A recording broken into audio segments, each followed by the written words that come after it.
Estamos aprendiendo en tiempos de incertidumbre, donde todo cambia muy rápido, donde no es fácil adaptarse a un cambio cuando ya tenemos otro cambio que está encima y que casi que no tenemos tiempo de asimilarlo. Y en este contexto, sí que me parecería importante resaltar que este tipo de transiciones no son solo en el campo educativo, sino que son en el campo social, económico, cultural, de todo tipo. A mí me gustaría, si me lo permiten, enfocarme en algunos de ellos y comenzar, por ejemplo, hablando de cómo, en primer lugar, desde la Revolución Industrial hemos tenido una evolución desde finales del siglo XVIII, donde con la llegada de la primera Revolución Industrial aparece una introducción de otro tipo de equipos de producción, ya mecánicos, impulsados por agua, por energía, especialmente el vapor, llega la locomotora, llega ese tipo de cambio de una cultura muy agrícola a una cultura en transición que en ese momento no sabe hacia dónde va, pero que va de alguna manera configurando en sus inicios las ciudades tal como las conocemos. Podríamos hablar que esa industria no se queda ahí, sino que comienza una evolución muy potente hacia mediados del siglo XIX con la segunda revolución industrial, cuando hay una introducción fuerte de la electricidad y del petróleo como fuente energética. Esto nos permite ya una producción local sin una producción masiva, donde la cadena de producción, distribución y consumo comienza a hacerse muy evidente, y muy especialmente en la manera como se divide el trabajo. Ya el trabajo no es algo local, ya no es algo doméstico, sino que está comenzando a salir de los campos, a industrializarse ya desde finales del siglo XVIII, y evidentemente que comienza a configurar, como lo decíamos antes, las ciudades. Este tipo de cambio que genera muchísima reflexión también en la filosofía, ahora se nos ocurre por ejemplo a Marx y a otros, a todo el equipo de aquella época, nos va llevando hasta casi 100 años después, hacia mediados del siglo XX, quizás después de la Segunda Guerra Mundial, hacia el año 60-70,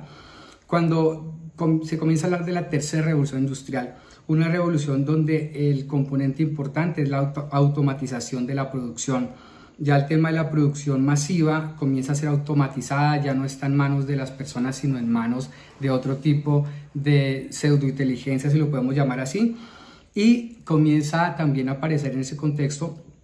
el tema de los usos de nuevas tecnologías a través de la electrónica, y que comenzamos a llamar nosotros y a escucharlo desde hace bastantes años, hace unos 30 años más o menos, con el tema de las tecnologías de la información y la comunicación. Esta industria sigue evolucionando hasta que ya casi en la segunda década del siglo XXI, donde estamos ahora,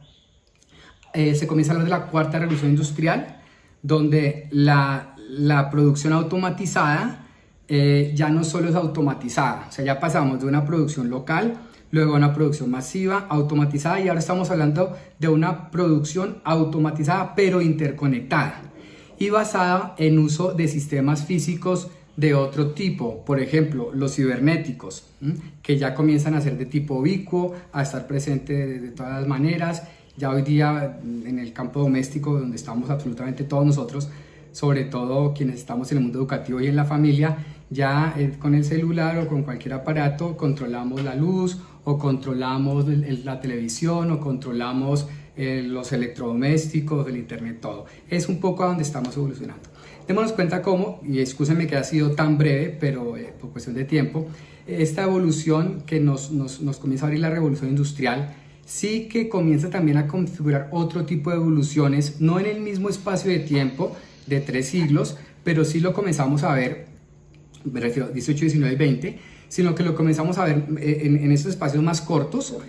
por ejemplo, viendo cómo evoluciona también la web. La web evoluciona de la web 1.0, cuando hablábamos a finales de los 80, principios de los 90, cuando éramos más jóvenes, se nos notaba mucho más la juventud.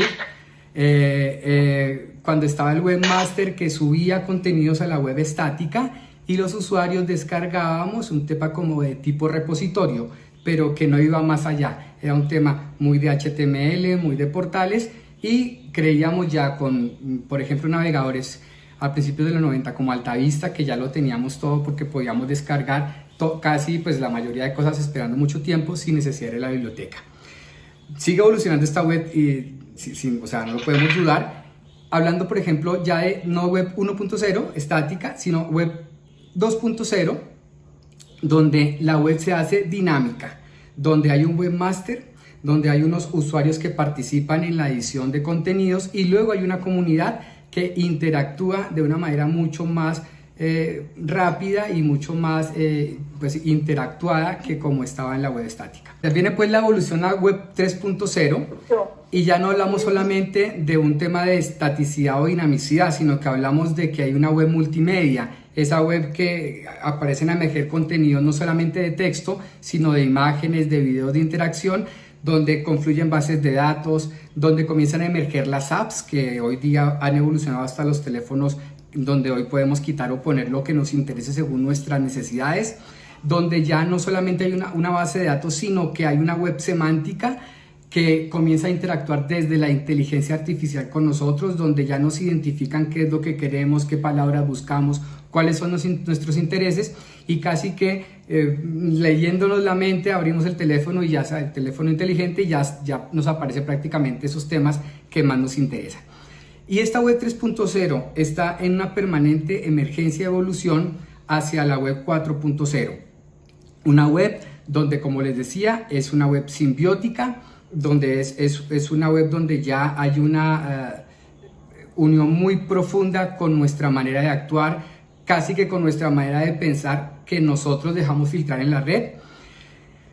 Muy conectada también a nuestro contexto, a nuestro entorno con la web de las cosas, que derivará también, como les decía al principio, en el Internet de las cosas, donde entran componentes como por ejemplo el Big Data, toda la producción que se hace interconectada, casi que con inteligencia artificial o con inteligencia artificial de la web de la industria 4.0, como esta web de las cosas también nos lleva a una web social, donde no solamente las social media, las redes sociales, sino la inteligencia artificial, el mLearning, por ejemplo, el uso de los móviles, de los celulares para poder interactuar, y el tema de la computación en la nube comienzan a hacer emerger contextos de socialización, pero también, digamos, desde nuestra óptica de aprendizaje en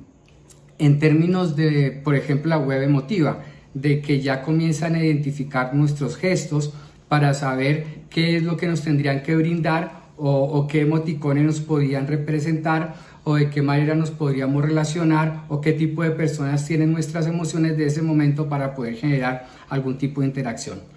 Pero también aparece una web más persuasiva, una web que te permite a ti comprender la realidad de otras maneras, como por ejemplo la realidad aumentada, entrar a unos contextos de realidad virtual, ya sea con el uso de artefactos o ya sea porque con una serie de aplicaciones puedes en plano en 2 dimensiones pasar a 3 o 4. Y evidentemente nos damos cuenta cómo esta web 4.0 nos está llevando hacia una computación ubicua que lo está llenando absolutamente todo. Démonos cuenta cómo tanto en la revolución industrial como en las transformaciones de esta web no nos estamos quedando quietos, estamos viviendo muy rápido, estamos accediendo a información muy rápido y por lo tanto necesitamos unas plataformas que sostengan todos estos cambios, y ahí es donde entra también la importancia de nombrar también rápidamente esa evolución de la conectividad, donde pues, las plataformas se pueden montar, que son las que normalmente utilizamos en los teléfonos hoy día, pero hace muy pocos años la teníamos vinculada totalmente a los artefactos, a los computadores, a los portátiles, a las tablets, etcétera, de otra manera. Empieza pues la 1G, la red 1G del año 80, que pues no tenía espacio para almacenamiento, solamente era un tema de interacción con los primeros teléfonos celulares a finales de los 80, principios de los 90, que ya luego comienza a correr un poco más rápido en la segunda generación, en el 2G, luego en el 3G a finales de los años 90, que muchos de nosotros ya nos cogió, con los primeros celulares que uno ya tenía prácticamente a todas partes, y salta hacia finales del 2008-2009 con el tema del 4G, que es en el que estamos ahora, y viendo con toda la problemática que ya hemos todos escuchado y también comentado sobre el 5G y pues esta web ubicua, esta industria 4.0, cómo comienza a interactuar también a través de esos entornos de conectividad. Y con este contexto también podríamos llegar a plantearnos, como algunos autores indican, que también estamos en una evolución del aprendizaje. En la educación también hemos pasado, digamos, del aprendizaje 1.0, ahora explicaremos un poco rápidamente de qué se trata, al aprendizaje 4.0. Si por ejemplo lo hablamos en términos de disciplinar, interdisciplinar, multidisciplinar y transdisciplinar, podríamos quizás comprender lo que quieren decir la mayoría de los autores que podemos encontrar en publicaciones en bases indexadas Scopus WOS y pues otro tipo de literatura que vamos encontrando como profes en nuestra actualización permanente. Por ejemplo, comenzar con esa educación 1.0 que era 1-1, donde bien sabemos que había uno que sabía y el otro que no, y uno que depositaba, bueno, etcétera, los conocimientos, la información, lo que queramos decir, que evoluciona luego a algo más ¿sí? Que es algo más interdisciplinar, más multidisciplinar primero, que es de qué manera trabajamos el profesor, el estudiante y otro estudiante, entonces ya son 3, 4, 5, pero que luego no hay no se comparten cosas más esenciales que aquellas que es información. Luego aparece un panorama un poco más amplio en el tema interdisciplinar, y yo lo hago porque estoy tratando de relacionarlo con ese discurso, que es que ya no solamente son muchos asistentes, sino asistentes que se interrelacionan por sus intereses. Y luego en la educación 4.0, ahora le explicaremos un poco mejor, estaríamos hablando de algo que a mí me parece extraordinario, y excúsenme el juicio de valor, y es el tema del florecimiento de la educación. Ya no es solamente dos o muchos o interconectados o interesados, sino que ya es algo donde esas relaciones hacen que florezca lo que podríamos llamar el conocimiento desde pues, su más pura esencia, donde estamos buscando construir para mejorar las condiciones de vida de las personas, por ejemplo, o utilizar lo que ya tengo para que las innovaciones permitan que ya no le resuelva yo el problema a nadie, sino que pueda brindarle herramientas, elementos para que ellos puedan solucionar sus propios problemas, que no tengan que depender de nadie, sino que cada quien pueda manifestarse en sus comunidades, en sus entornos específicos, desde la resolución de sus propios problemas. El tema de qué consistiría esa educación 1.0 o 2.0 o 3.0 o 4.0, desde cómo se concebía el profesor, para que nos hagamos una idea. El profesor en la educación 1.0, a ver si nos suena, es la fuente del conocimiento. En la 2.0 ya pasa a ser el consejero, el guía, el intermediario. En la 3.0 hablaríamos de que es el líder, el que lidera una creación compartida, cooperativa, colaborativa del conocimiento. Pero ya en este contexto de industria 4.0, de web 4.0, de 4.5G, estamos hablando de una educación 4.0 donde el profesor emerge en una compatibilidad, y aquí es donde viene la gran discusión profunda desde, podríamos decirlo, la filosofía de la educación, y es el tema del profesor ya y la compatibilidad con las búsquedas en portales asistidos y basados en inteligencia artificial. Ya es un tema de que es insuficiente, me refiero a que todo aprendizaje media entre personas evidentemente, pero el acceso a la información, el profesor ya no es el único al que tiene la información, ya lo sabemos bien, pero es el profesor cómo gestiona la información de cara a construir el conocimiento con sus estudiantes de manera cooperativa y colaborativa. Aquí en inglés lo dicen como content curator, es el que cuida los contenidos a los que accede el estudiante porque tiene muchos accesos posibles cuando no está con el profesor. Y aquí sí es importante ver de qué manera la tecnología, esas tecnologías que están emergiendo, están redefiniendo el lugar del profesor sin quitar el lugar del profesor, que no es reemplazable, como tampoco es reemplazable el tema de las personas que están cerca en la familia. Sí que podemos decir desde el entusiasmo, uy, qué bien la tecnología, cómo nos ayuda, pero es que nos ayuda, es una herramienta y el profesor sigue siendo el profesor. Ahora, ¿cómo se piensa y define? Ahí es donde viene la discusión.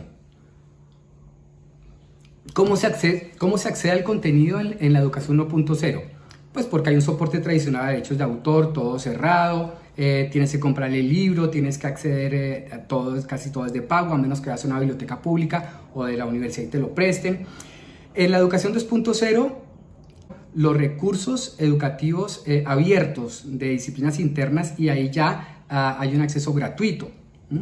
En la educación 3.0 ya hablamos de esos REA, de esos recursos educativos abiertos creados y utilizados por el estudiante, o sea, ya no solamente que consumo, sino que también produzco contenidos. Hay un término que es el prosumidor, pero es un tema demasiado, nos traería aquí mucho el debate, depende de cómo se vea, pero sí ya no solamente recibo, sino que creo producción para poder aprender yo, pero que también puedan aprender los otros. Esto se ve mucho desde el punto de vista disciplinar, sobre todo en instituciones y fuentes certificadas de interacción, y en plataformas como Coursera, como Merlot, que están muy enfocadas en este tipo de producción. Y viene la educación 4.0 desde el acceso al contenido, que es una disponibilidad en portales de aprendizaje basados en inteligencia artificial que integran los recursos educativos abiertos con los intereses de aprendizaje del estudiante. De alguna manera la inteligencia artificial aquí ayuda a que a que el entorno tecnológico se adapte al estudiante, a su proceso de aprendizaje. Evidentemente que esto no puede ir solo porque el estudiante necesita un acompañamiento por su edad, por su experiencia, que está en el sitio del profesor. Y ahí es donde se redefine de qué manera, insisto, el profesor debe repensarse delante de la relación con el estudiante. Con respecto al proceso de aprendizaje, educación 1.0, conferencias, ensayos, tareas, exámenes escritas y orales, trabajos grupales acotados a una producción de todo el grupo donde hay 5 personas, pero no sabemos si los 5 tienen el interés o los 5 hacen la producción. Simplemente es un poco como cuando estábamos más jóvenes y funcionaba así un poco el asunto. Con el tiempo, el proceso de aprendizaje en la educación 2.0 nos habla de tecnologías más abiertas. En algunos países, ya desde los 7 u 8 años, aparece muy vinculado al currículo el tema de la robótica de Arduino, donde ya ellos también pueden llegar a acompañar su proceso de aprendizaje dándole órdenes a pequeñas entidades robóticas para que el niño, o en este caso el niño o el joven, vea cómo evoluciona evidentemente su propio aprendizaje con lo que él mismo construye. También tenemos en este proceso de aprendizaje aquello que podríamos ver también como una de las metodologías activas hoy día, de los aprendizajes por proyectos, pero que en todo caso esta educación 2.0 todavía está muy vinculada al entorno de la institución educativa, del tipo que sea, no sale. Y ahí es donde aparece la educación 3.0, hablando de un proceso de aprendizaje donde las actividades de aprendizaje abierto abordan no solo la creatividad del estudiante, sino que le permite trascender el lugar cerrado de su institución educativa. Y ya estamos hablando de cómo desde las redes sociales los chicos interactúan no solamente por sus intereses afectivos o emocionales, sino por sus intereses también académicos, digamos de conocimiento, de búsqueda de conocimiento, fuera de su disciplina, fuera de su institución, fuera de su país, y ya iríamos mucho más lejos. Pero ¿qué pasa en la educación 4.0 en el proceso de aprendizaje? Volvemos al aprendizaje adaptativo, impulsado por portales de inteligencia artificial, que ajusta el proceso de aprendizaje de acuerdo con el perfil del estudiante en tiempo real. Claro, aquí estamos hablando ya de otro nivel, donde el proceso de aprendizaje se adapta al estudiante según las necesidades del estudiante. Ya la comprensión no es para venderle un producto, como lo podríamos ver en la web ubicua o esta web 4.0, sino que estamos hablando de una programación que le permite a la máquina, al artefacto y al software acercarse a los intereses y necesidades de aprendizaje de los estudiantes. Repito, con la importancia de la mediación del profesor. Con respecto a la organización, de cómo está, en dónde estamos aprendiendo. Sabemos que la educación 4.0 son edificios con límites fijos, donde la enseñanza, la evaluación, la acreditación, todo está centrado en un edificio, en un solo lugar. Salta a la 2.0, donde pensamos en la colaboración interinstitucional. Aquí ya desde 1999 en la Unión Europea con el tema Bolonia aparece el Erasmus, aparece el tema de intercambio de estudiantes, ya no está cerrado, ya no es uno conmigo, sino que es uno con otros. Ya estamos comenzando a abrir el conocimiento a las búsquedas entre pares, entre estudiantes que tienen intereses disciplinares similares, especialmente en el contexto universitario, como lo decíamos.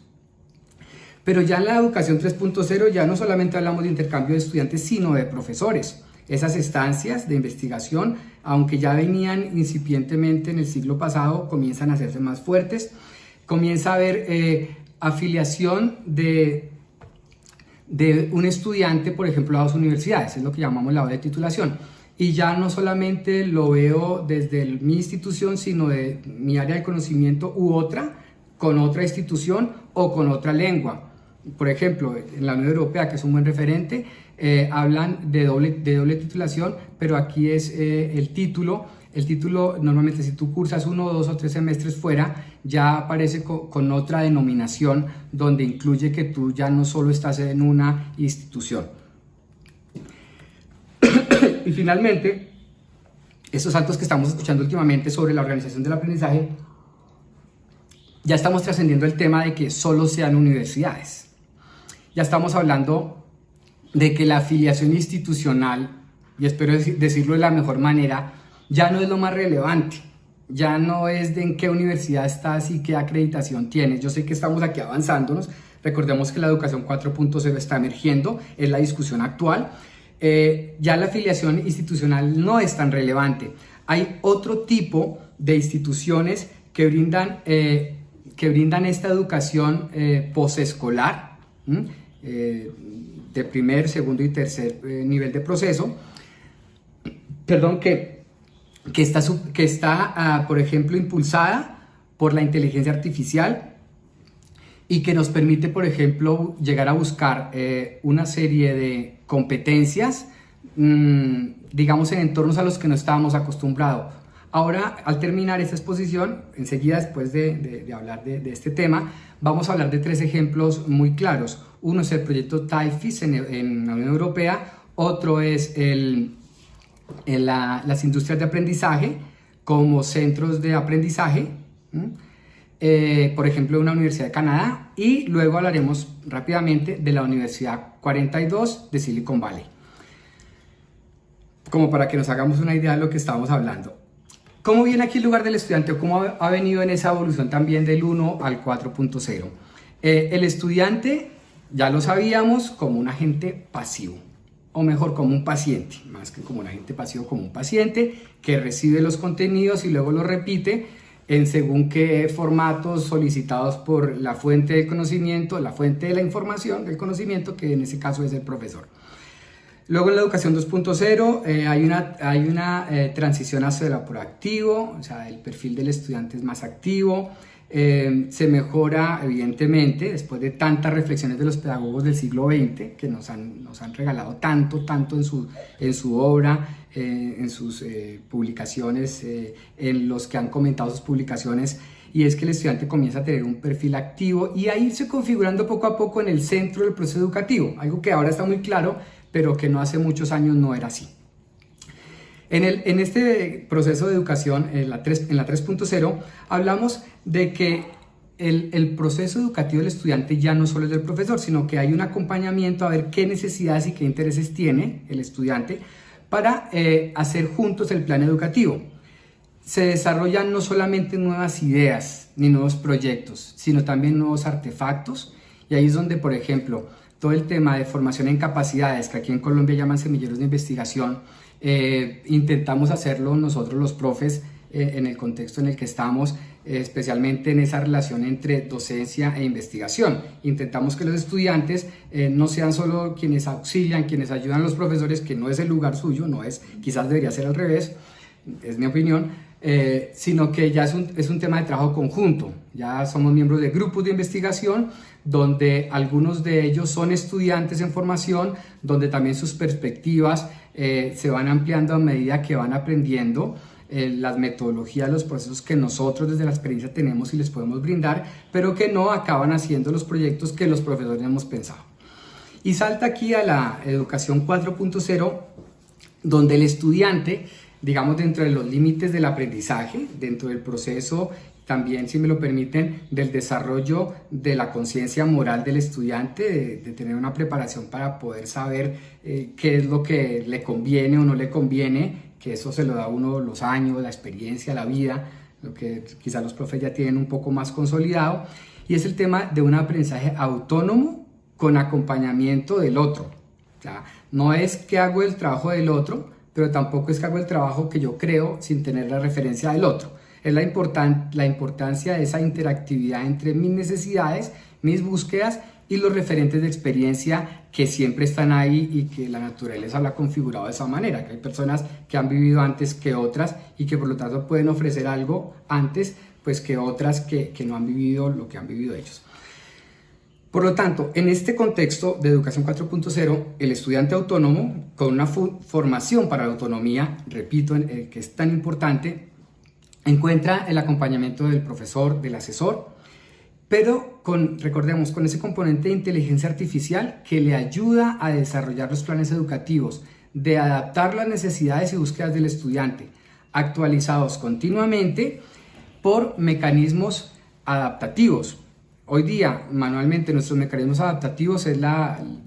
bibliografía actual, que nosotros podamos construir nuestros sílabos máximo con 5 años de referencia de los autores que vamos a tener como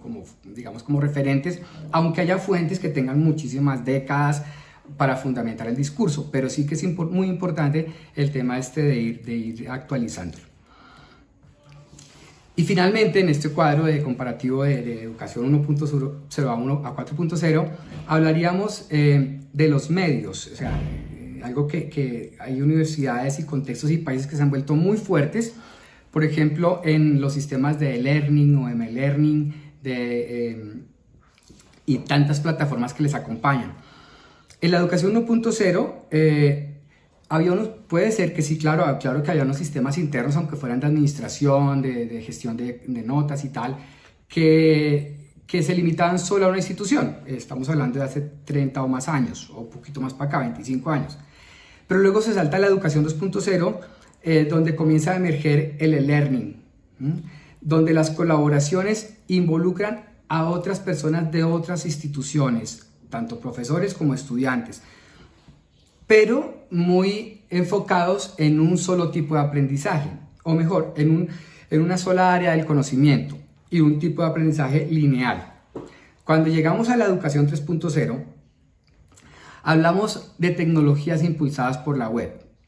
En esto, las plataformas nos ofrecen una cantidad de posibilidades. El tema de la emergencia de los últimos 10 años de los MOOCs también nos ofrece una cantidad de posibilidades y desdibujan, digamos, las fronteras del conocimiento desde la afiliación institucional y abren, digamos, a ese florecimiento de lo que también podríamos comparar con la transdisciplinaridad, la creación, la transferencia de conocimiento hacia otro tipo de ambientes mucho más potentes y mucho más consolidados para la mejora de las condiciones de vida de nuestra humanidad. Y aquí hablamos, por ejemplo, de la potencia que ha tenido el Moodle o Blackboard, la plataforma de la que hablemos. En este caso me parece importante el Moodle, pues por su carácter de abierto, de interacción, de que se puede llegar a modificar de la manera que la institución y efectivamente el estudiante requieren. Pero ya en la educación 4.0, volvemos, en la emergencia de la educación 4.0, hablamos de organizaciones de aprendizaje electrónico, es un poco evolución de plataformas, MOOCs, etcétera, basadas en la web, pero integradas a aplicaciones de inteligencia artificial. A grandes rasgos, pues esta transformación en industria, en conectividad, en web, pero también en que nos toca la educación, tiene varios ejemplos. Yo les comenté que les iba a decir tres. El primero, el proyecto TAIFIS en la Unión Europea. Esta es una plataforma de aprendizaje innovadora desarrollada en consorcio con diversas universidades europeas. Es una plataforma abierta en red para aprendizaje de temas de Industria 4.0 y que está dedicada especialmente a estudiantes universitarios y de estudios técnicos y tecnológicos. Tiene estrategias de educación basada en redes sociales, eso quizás para nosotros desde las pedagogías y tecnologías emergentes es atractivo y más que para nosotros también para los estudiantes, y el tema también de otra de estas pedagogías que emergen, que se llama la alineación constructiva. Todo este tipo que ya, bueno, en otros espacios podríamos discutirlo, hablarlo, son otro tipo de estrategias pedagógicas, de metodologías activas, de pedagogías emergentes, que nos permiten acompañar los procesos de construcción y transferencia de conocimiento a los estudiantes, también desde el acompañamiento evidentemente del profesor. A grandes rasgos, la educación basada en redes sociales, para que no se queden con la duda, yo sé que nosotros vamos a leer y tal, pero rápidamente. La educación basada en redes sociales se centra en el trabajo en equipo,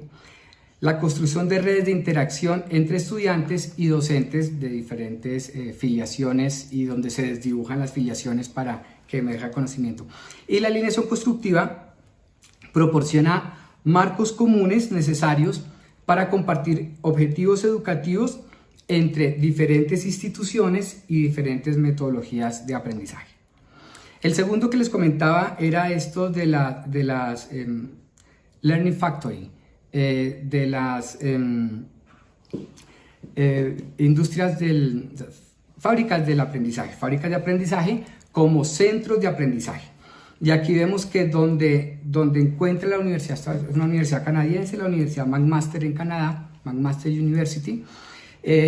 Hay un momento donde la universidad no tiene la infraestructura suficiente que sí tiene el sector productivo de la industria. Ahí es donde hay una serie de créditos compartidos donde la universidad reconoce sus límites, por ejemplo, en la producción de un prototipo, de una patente, y necesita saltar y trabajar construcciones compartidas con otro tipo de industria especializada, digamos en este foco de construcción de conocimiento y también de construcción de artefactos o de productos de ingeniería que son necesarios pues, para la mejora de las condiciones de vida de las personas. Y finalmente, algo que seguramente muchos de ustedes han escuchado, y es el tema de la Universidad 42, una universidad donde no se paga el tuition, la matrícula, donde no hay profesores, hay que también entenderlo desde dónde, y donde tampoco hay clases. Entonces dice uno, ¿qué universidad es esa? Pues es en torno a proyectos donde se presentan proyectos de interés para estudiantes de todo el mundo. Esto está patrocinado por Silicon Valley, pero también por el gobierno, no el gobierno de Francia, en Francia, con los directivos del diario Le Monde, que buscaron que en inglés y francés se pudiera hacer ese tipo de proyectos construidos con estudiantes de diferentes nacionalidades. Allí los muchachos mayores de 18 años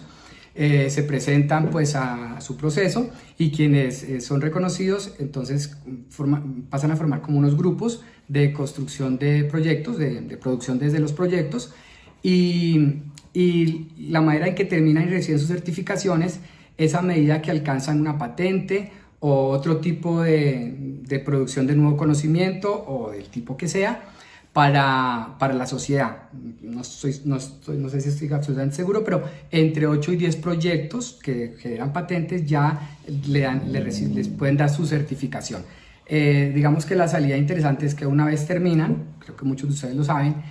salen a ganarse, no sé, 3, 4 mil dólares al mes como estudiantes noveles, como profesionales noveles recién graduados. Es una cosa interesante que